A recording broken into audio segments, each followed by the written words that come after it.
In 1978, a team of psychologists tracked down 22 people who had won major lottery jackpots and asked them a simple question: how happy are you? Then they found 29 people who had been paralyzed in catastrophic accidents and asked them the same thing. Then they compared both groups to ordinary people who had experienced neither windfall nor tragedy. The results were devastating in their simplicity. The lottery winners were not significantly happier than the control group. They reported roughly the same levels of life satisfaction as people who had won nothing. Even more striking, the winners took significantly less pleasure from ordinary everyday activities, eating breakfast, chatting with a friend, watching television, than the control group did. Winning the lottery had not made them happier, it had made them harder to please. And the paralyzed accident victims? They reported being, on average, above the midpoint of the happiness scale. Not as happy as the control group, but far happier than anyone would predict. They were not locked in permanent misery. They had adapted. The study was led by Philip Brickman, who 7 years earlier had published a paper proposing one of the most unsettling ideas in the history of psychology. He argued that human beings have a baseline level of happiness, a set point, to which they inevitably return after any positive or negative life event. The metaphor he used was a treadmill. No matter how fast you run, no matter how much you earn, buy, achieve, or acquire, you stay in the same place. The belt moves beneath your feet, the scenery changes, but your emotional position does not. Welcome to the hedonic treadmill. And if it is real, if every upgrade, every purchase, every raise is metabolized and neutralized by your psychological immune system within months, then the entire premise of consumer capitalism is built on a biological illusion. The illusion works like this. A 26-year-old sits in a cramped studio apartment, earning $30,000 a year, dreaming of $50,000. She believes, sincerely, viscerally, that $50,000 would solve her problems and deliver lasting happiness. She gets the raise. For a few months, it does feel wonderful. She pays off a credit card. She eats at nicer restaurants. She buys new clothes. Life is good. But 6 months later, sitting at her desk in a slightly nicer apartment, something strange has happened. The new salary is the new normal. Her reference point has shifted. She no longer compares her life to the $30,000 version. She compares it to the lives of colleagues who earn $70,000. The pleasures that $50,000 bought have become invisible. Baseline. Wallpaper. And now, at her new salary, she feels the exact same dissatisfaction she felt before, except the number that would finally make her happy has moved to $70,000. Behavioral economists call this lifestyle creep. Your spending rises to match your income. Your expectations rise to match your spending. Your dissatisfaction remains constant. The treadmill accelerates. You run faster. You stay in the same place. The housing market is the single largest manifestation of this phenomenon in the global economy. A young couple rents a small apartment and dreams of owning a home. They save for years, make sacrifices, and finally buy a modest 2-bedroom house. For the first 6 months, every morning they wake up thinking, "We own a home." The feeling is extraordinary. By the end of the first year, the house is just where they live. The gratitude has evaporated. They notice their neighbors have a bigger place. The kitchen feels small. The yard is not big enough. They save again. They upgrade. The cycle repeats. Each house is objectively better than the last. Each produces a diminishing burst of satisfaction that fades faster than the one before. By their 50s, they live in a house 3 times the size they need, carrying a mortgage that consumes most of their income, maintaining rooms they rarely enter. feeling exactly as satisfied with their housing situation as they felt in the original two-bedroom. Average new home sizes in the United States have roughly doubled since the 1970s, while surveys of housing satisfaction have remained essentially flat. We are building bigger treadmills, running faster, and arriving nowhere. In 2010, Daniel Kahneman and Angus Deaton published a landmark study analyzing over 450,000 survey responses. They found that day-to-day emotional well-being rose with income but plateaued at around $75,000 per year. Above that threshold, earning more did not seem to make people feel happier on a daily basis. The $75,000 happiness ceiling became one of the most cited statistics in popular economics, repeated at dinner parties, printed on motivational posters, used to justify the philosophy that money cannot buy happiness. Then, in 2021, researcher Matthew Killingsworth published a contradictory finding. Happiness continued to rise with income well above $75,000, with no evidence of a plateau. Rather than let the contradiction fester, Kahneman did something extraordinary for the scientific world. He teamed up with Killingsworth in what is called an adversarial collaboration, a formal process where scientists with opposing findings work together to resolve the disagreement. Their 2023 joint paper delivered a more nuanced conclusion. For most people, happiness does continue to rise with income beyond $75,000. But for the unhappiest 15 to 20% of the population, the treadmill effect dominates completely. Above roughly $100,000, more money stops helping.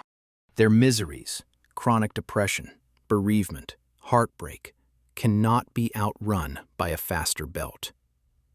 The updated science says something more complex than the original headline. Poverty is genuinely miserable, and escaping it produces real, lasting improvements. But the relationship between income and happiness is logarithmic, not linear. Each additional dollar buys less happiness than the one before. Now here is where the story becomes truly uncomfortable. Because the treadmill does not just explain why individuals fail to find lasting satisfaction, it explains why entire industries are built to exploit that failure. The smartphone industry is perhaps the purest example of the treadmill converted into a business model. Every year, a new phone arrives with incremental improvements: a slightly better camera, a slightly faster processor, a marginally larger screen. The phone you bought 12 months ago is still an extraordinary piece of technology. It accesses the entirety of human knowledge, communicates instantly with anyone on Earth, and captures photographs that were impossible a decade ago. But the treadmill has neutralized it. The wonder is gone. It is just your phone now. And the new one, the one in the advertisement with the marginally better camera, that is the one that will make you feel something again. For about 3 months. The automobile industry operates on the same cycle: annual model refreshes, subtle redesigns, features that last year's car lacks. Your vehicle still drives perfectly, but it is last year's model, and the treadmill has made it feel ordinary. The fashion industry has compressed the cycle even further.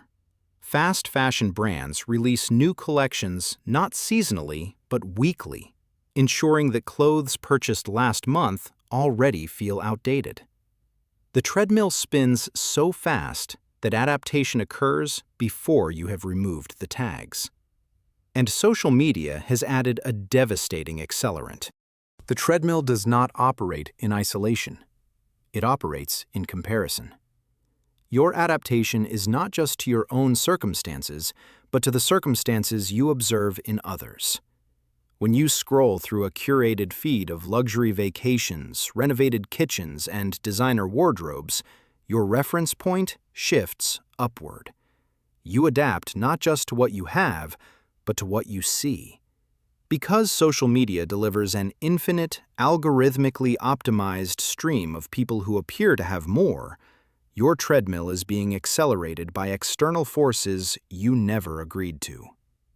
This is the mechanism behind the documented correlation between heavy social media use and declining life satisfaction. The platforms are not just showing you content, they are resetting your hedonic baseline, moving the finish line further away faster than you can run. So is there any escape? The research suggests there is, but not where most people look for it. Psychologists Ed Diener and Martin Seligman studied the happiest people they could find and discovered something counterintuitive. The distinguishing factor was not income, possessions, or career achievement. It was the quality and depth of their social relationships. A deep friendship formed over years of shared struggle does not fade the way a new car does. A loving partnership that evolves across decades continues to generate positive emotion long after the treadmill would have neutralized any material purchase. Strong relationships are remarkably resistant to hedonic adaptation. Experiences resist adaptation better than objects, too. Research by Thomas Gilovich at Cornell has shown that people derive more lasting happiness from experiential purchases, a trip, a concert, a shared meal, than from material purchases of equivalent cost. Experiences become part of your identity and your social narrative. You are not the person who owns a nice television, but you might be the person who hiked the Appalachian Trail. And then there is the most important finding of all, an asymmetry at the heart of adaptation that most people never consider. The treadmill works powerfully for positive events. We adapt to good things quickly. But research has shown that people do not fully adapt to certain negative conditions: a long, miserable daily commute, chronic noise pollution, persistent interpersonal conflict, caregiving for a severely ill family member. These experiences continue to erode well-being over time without the mercy of adaptation. The practical implication is critical. If you are choosing between earning more money and eliminating a persistent daily source of unhappiness, eliminate the unhappiness. The treadmill will neutralize the extra income within months. But the commute, the noise, the toxic relationship, those will keep hurting indefinitely. The hedonic treadmill is not a moral lesson or a sermon about gratitude. It is a measurable, documented feature of human neurology, the brain's built-in mechanism for preventing permanent satisfaction. It exists because evolution does not care about your happiness. Evolution cares about your motivation. A creature that achieves permanent contentment stops striving, stops hunting, competing, reproducing, innovating. It sits in the sun and smiles, and it gets eaten by the creature that is still hungry. The treadmill is evolution's insurance policy against contentment. It ensures that you will always want more, always reach for the next thing, always feel that something is missing.